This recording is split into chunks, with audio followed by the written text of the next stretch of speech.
ನಿಗಮ್ಗೆ, ಕನ್ನಡ ವಿರೋಧಿ ಸೋನು ನಿಗಮ್ಗೆ, ಕನ್ನಡಿಗರನ್ನ ಅಡಕಿಸಿದ ಸೋನು ನಿಗಮ್ಗೆ ಕೊಡ್ರಿ. ಸೋನು ನಿಗಮ್ಗೆ ಹೇಳಿ ಧಿಕ್ಕಾರ, ಸೋನು ನಿಗಮ್ಗೆ ಹೇಳಿ ಧಿಕ್ಕಾರ, ಕನ್ನಡ ವಿರೋಧಿ ಸೋನು ನಿಗಮ್ಗೆ ಹೇಳಿ ಧಿಕ್ಕಾರ.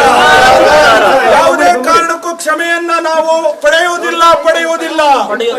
ನಿಷೇಧಿಸಬೇಕು, ನಿಷೇಧಿಸಬೇಕು, ನಿಷೇಧಿಸಬೇಕು. ಕನ್ನಡ ದ್ರೋಹಿ ಸೋನು ನಿಗಮ್ಗೆ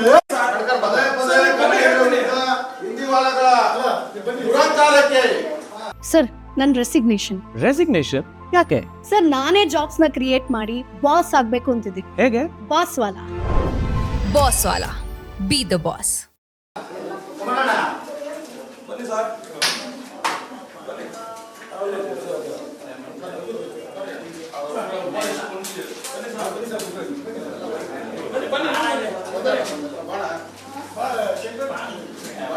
ಬೇಡವೇ ಬೇಡ, ಬೇಡವೇ ಬೇಡ, ಸೋನು ನಿಗಮ್ ಬೇಡ.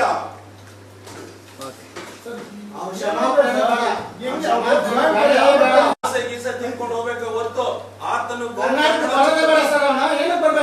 ಅಲ್ಲ ಕದ್ದು ಬಂದು ಹೋಗೋದಲ್ಲ.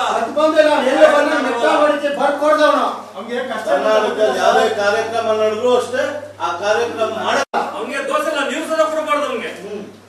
ಯಾವುದೇ ಸರ್ ಅವ್ನಿಗೆ ಏನ್ ಗೊತ್ತಾ ಸರ್, ಎಸಿಲ್ ಬರ್ತಾನೆ, ಕುತ್ಕೊಂತಾನೆ, ಆಡ್ತಾನೆ, ಹೊರಟೋಗ್ತಾನೆ. ನಾವು ಸಾರಿ ಕೇಳ್ತಾನೆ, ಆ ಸಾರಿ ಕೇಳ್ಬಾರ್ದು, ನಾವು ಸ್ಪೀಡ್ ತಿನ್ಬಿಟ್ಟು ಅವ್ನು ಸಾರಿ ಕೇಳ್ದವನ್ನೆಲ್ಲ ಐಜಾಕಿ ತರ ಕಾರ್ಯಕ್ರಮ ಮಾಡ್ತಾ ಇರೋದು. ಐದು ಬರ್ತಾನೆ, ಬೇರೆ ಬೇಡ 4 ಜನಕ್ಕೆ ಹಿಂಗ್ ಮಾಡಿದ್ರೆ ಬುದ್ಧಿ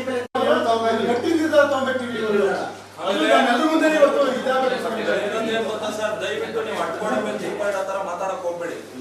ಇನ್ನು ಮುಂದೆ ಸೋನು ನಿಗಮ್ ಏನಾದ್ರು ಕನ್ನಡ ಚಲನಚಿತ್ರದಲ್ಲಿ ಯಾವುದ್ರಲ್ಲಿ ಪಾಲ್ಗೊಂಡ್ರು ನೇರ ಹೊಣೆ ಚಲನಚಿತ್ರ ವಾಣಿಜ್ಯ ಮಂಡಳಿ ಆಗಿರುತ್ತೆ. ನೀವು ಸಂಗೀತ ನಿರ್ದೇಶಕರಿಗೆ ಏನಾದ್ರು ಹೇಳ್ಬೇಕಾ, ನೀವು ರೆಸಲ್ಯೂಷನ್ ಪಾಸ್ ಮಾಡಿ.